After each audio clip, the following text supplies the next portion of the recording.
And when it was determined that we should sail into Italy, they delivered Paul and certain other prisoners unto one named Julius, a centurion of Augustus's band. And entering into a ship of Adramyttium, we launched, meaning to sail by the coasts of Asia, one Aristarchus, a Macedonian of Thessalonica, being with us. And the next day we touched at Sidon, and Julius courteously entreated Paul, and gave him liberty to go unto his friends to refresh himself.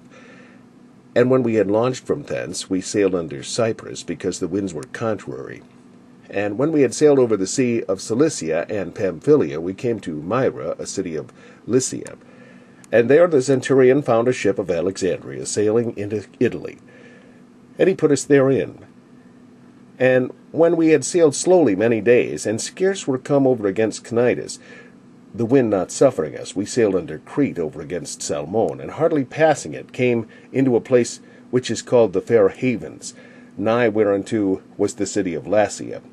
Now when much time was spent, and when sailing was now dangerous, because the fast was now already past, Paul admonished them, and said unto them, Sirs, I perceive that this voyage will be with hurt and much damage, not only of the landing and ship, but also of our lives. Nevertheless the centurion believed the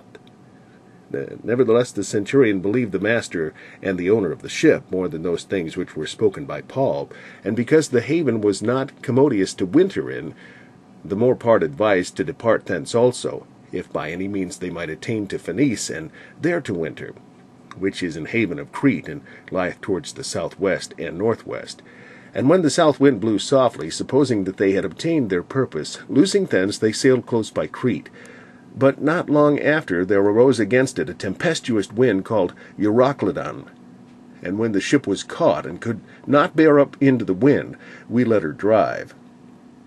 And running under a certain island, which is called Clauda, we had much work to come by the boat, which when they had taken up, they used helps, undergirding the ship, and fearing lest they should fall into the quicksand, strike sail, and so were driven.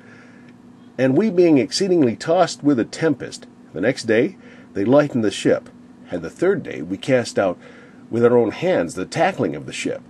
And when neither sun nor stars in many days appeared, and no small tempest lay upon us, all hope that we should be saved was then taken away.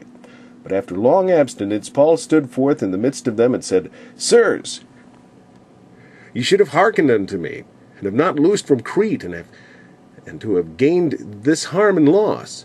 And now I exhort you to be of good cheer, for there shall be no loss of any man's life among you, but of the ship.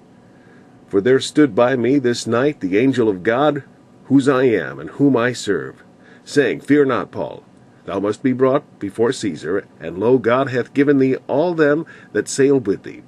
Wherefore, sirs, be of good cheer, for I believe God, that it shall be even as it was told me.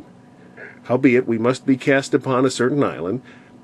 But when the 14th night was come, as we were driven up and down in Adria, about midnight, the shipmen deemed that they drew near to some country, and sounded, and found it 20 fathoms. And when they had gone a little further, they sounded again, and found it 15 fathoms. Then, fearing lest we should have fallen upon rocks, they cast 4 anchors out of the stern, and wished for the day.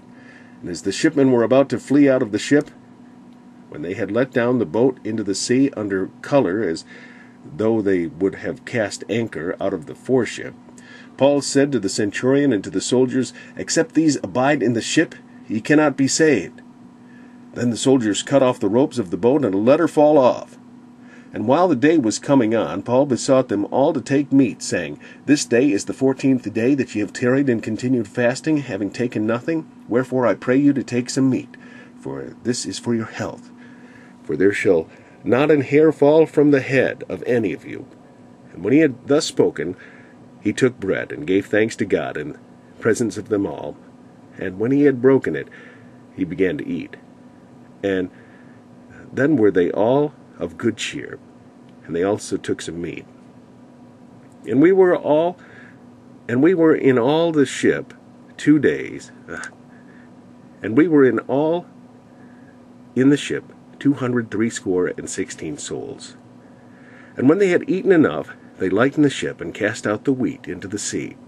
And when it was day, they knew not the land, but they discovered a certain creek with a shore, into the which they were minded, if it were possible, to thrust in the ship. And when they had taken up the anchors, they committed themselves unto the sea, and loosed the rudder bands, and hoisted up the mainsail to the wind, and made toward shore.